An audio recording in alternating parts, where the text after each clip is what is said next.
మన ప్రియతమ నాయకుడు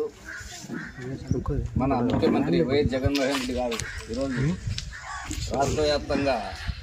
ఎంతో ప్రతిష్టాత్మకంగా చేపడుతున్న ఆడుదాం ఆంధ్ర ప్రోగ్రాంలో భాగంగా ఈరోజు మనం ఈ కోవిడ్ల పాటులో జరుపుకుంటూ తాలూకా స్థాయి నుంచి జిల్లా స్థాయికి ఇంకా అక్కడి నుంచి రాష్ట్ర స్థాయికి కూడా తీసుకుపోవాలనే దృక్పథంతో